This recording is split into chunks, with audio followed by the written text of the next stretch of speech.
Hi everyone, morning. Today I'm going to share with you the 5 lessons that I learned in the last couple of years growing 2 consumer apps. So a bit background about myself. I was in Laundrette. Laundrette was a dry cleaning laundry app, and I joined them on day 1, and the team has now grown really big. The company has been in London and then now over 100 locations in the UK and licensed to 3 countries. I left the company last year to move on to Sift.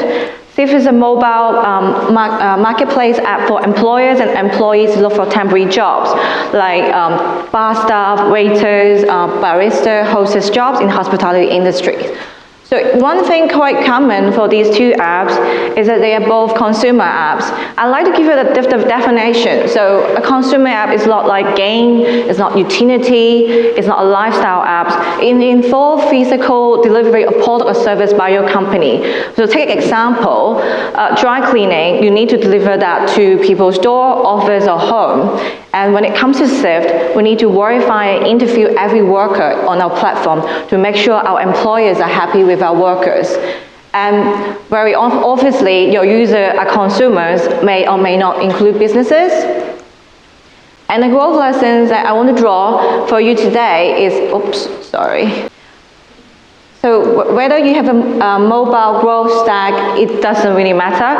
Some people have a growth hacker in the company, some people may not. And more importantly, is make sure your teams work together. Your marketing team, your product development team, and your service operations team. It can't be only coming from marketing or any other teams or only from the CEO. It's about to get the 3 teams to work together, and that's something I learned in the last couple of years. And when it comes to the first lesson that I want to draw for you, is your product actually is not about your apps. A lot of the time, people think about app features and communicate in the messaging or when they pick channels in user acquisitions. But if you think about it, people are actually looking beyond your product, your apps. Laundrette was a cross-platform app on website, on iPad, iPhone, Android. We used to talk about how slick, how nicely designed the app is, and the user experience is so good on the app. But if you think about it, people are looking for quality. They need to trust you before they give their clothes to you. So with dry cleaning, most importantly, people need to trust you. That was a lesson learned quite harshly when I was working there, because we thought, okay, people want convenience, like when they want to order Just Eat deliveries, they want the food. But if you order something bad from the takeaway, you just don't order it again. But if we fail to deliver people clothes, if we ruin it, people are so angry at us, because we ruin something very sentimental to them. No matter how valuable that t-shirt is, it doesn't matter. It's about the sentimental value that people so care about. And that's how we try to put it in our marketing message. If I can show you the slide. Can't. But so what we do is in our marketing message, we stop talking about the app. So talk about your value proposition, not your app. On the left-hand side, that was the first marketing creative we did. We used 2 t-shirts to mock up like a phone. Tell people, okay, laundry is now mobile. Does it mean anything? It does. We used to use the really cheesy taglines like, oh, Laundrette was the Uber for laundry, but we stopped using it because we shouldn't use any other brands to promote our own app. And then we move on to the next stage. We talk about if you use Laundrette, you don't have to do ironing. That's basically the concept. And then realize people need to see a face of our brand, our actual service. They need to see who our customer is, who our delivery agents are. So we move on to something that we show human faces in the creative. And when I move on to Sift, I try to learn these lessons and also apply to it. So when employers look for staff on Sift platform, they are looking more than a profile of a worker, because it doesn't mean anything. Like everyone have a CV, you can tell experience, but not until you see the quality of the person, you talk to them, you realize whether the person is suitable for you or not. Same for Sift. What we want to communicate to our employers, the business clients, is that our workers, they are trained, they verify one by one by us in the recruitment team and training team, and that they can deliver service to your venues and they're reliable. That's the first lesson.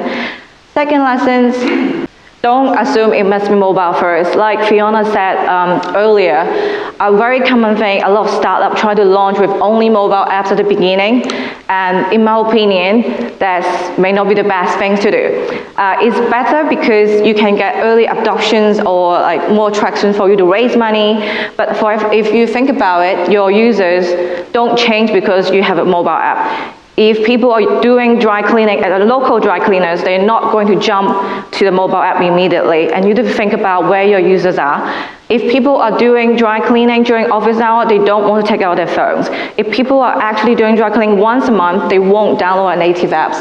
And that's an honest opinion from my experience. Same for employers. If employers need to hire 200 staff in one go, you can't expect them to do it on a mobile app. That's just not possible. And if you think beyond mobile apps, we need to think about how do we have messenger bots, or even if you launch your product in China, what about the WeChat messages ecosystem? Or in voice-like control device like Alexa or Google Home, is your app ready? And even in new technologies like app streaming by Google, in the future, like developers can have app snippet in the Google search result, and nobody need to download a native app to do some transactions. So make sure you got your website right. Your mobile web experience should be as good as your native apps. Next, if you think about UA channels, I want to also widen the scope here, that if we talk about mobile web apps, we shouldn't limit it to digital channels only. I used to be very biased about digital channels. I loved it because if you launch something on Facebook, say a mobile app install or re-engagement campaigns, you can see numbers coming in an hour or in 24 hours, then you can optimize based on it. But compared to digital channels, it's just so difficult. If we launch something as a pre-net or TVC, we need to see results later, rely on third-party tracking tools or tracking links or voucher code redemption before we actually know what works and what doesn't. And when we know what works and what doesn't work, it may not be that easy to change the creative. And that's the channels we have used before. And I want to draw you to attention because when you think about it, it's about the user journey, where they are in that user journey to look at your product, where they discover you, or in the downloadable cycle that Ryan said earlier on. People go to work and they take the dry cleaning to the dry cleaners, or they pick them up after work. This is the habit. They have been doing it for decades. You won't change it overnight. We want them to change, but that just won't happen in a short period of time. So that's why we use chip advertising or person-to-person selling in chip stations to help.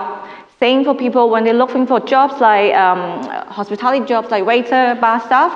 They go on websites like Indeed, read.co.uk. You can't just make them jump immediately to your app. So that's why we still use quite traditional channels on recruitment website, job boards, or some offline channels. So make sure your UA strategy should marry the two together instead of just doing either one.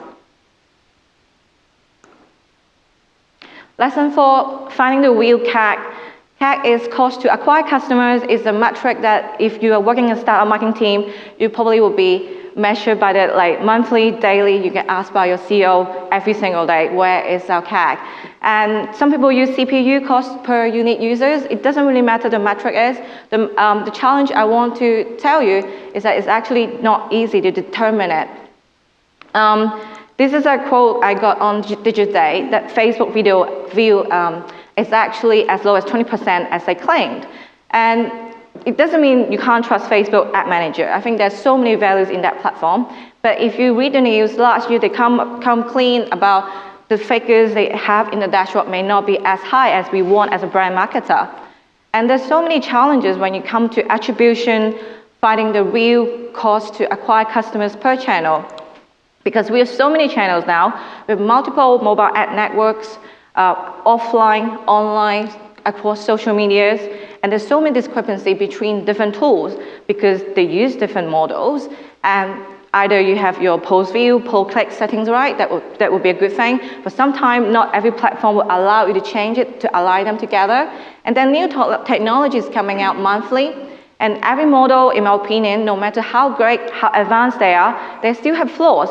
It may not be flaws, it's just the assumptions they have in the model that we need to know as a marketer. And these are some examples that I used in the last couple of years. I haven't nailed that attribution model. It's difficult. I have example, I used to outsource my UA to UA agency on Facebook, and they report the numbers to me by Facebook Ad Manager. That makes sense. Then I go on to adjust, I look at the adjust numbers, they're different, and then I go onto my internal dashboard and look at all the actual orders numbers with the voucher codes that used on the Facebook creative, and they are different numbers. So that was difficult. And then I try to know, like, is actually Facebook working? I shouldn't exaggerate it, because at the end of the day, I spend marketing budget as my own money, and if you're not thinking about it, you're kind of wasting money, in my opinion. So that's how I have to align that understanding and talk to this, my CEO agency and sort out which model we should actually stick with. And that's very important. If you find that inconsistencies or even consistencies in different attribution model or different tools, just make sure you know what they are and stick with the one that you're happy with or your executive team is happy with. Last lesson, ASO. App Store optimization, I would say, is the most important thing that any apps should spend money and time on. If you have the budget or if your app is listed internationally in multiple markets, definitely go for an agency, because they will help you with App Store intelligence, keywords, or App Store descriptions, and that's things, they're tools that you can't really subscribe if you are just a small brand marketer. I didn't have the budget, but I tried my best in Laundrap and Sift, and that's what we achieved in Sift when I came on board last year.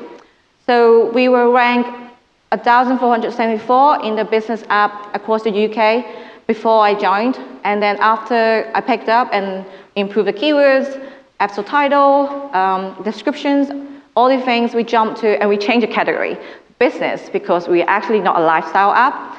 We jumped to top 100 in iOS. We also jumped to top 100 in Android. And the best result so far, we are top 34 in iOS. And I checked yesterday on Android, it's also top 100. So that was quite an encouraging result. I don't really have a lot of secrets on it. I think it's about testing. If you know, you can test yourself on keywords, on description, images and videos in Google Play.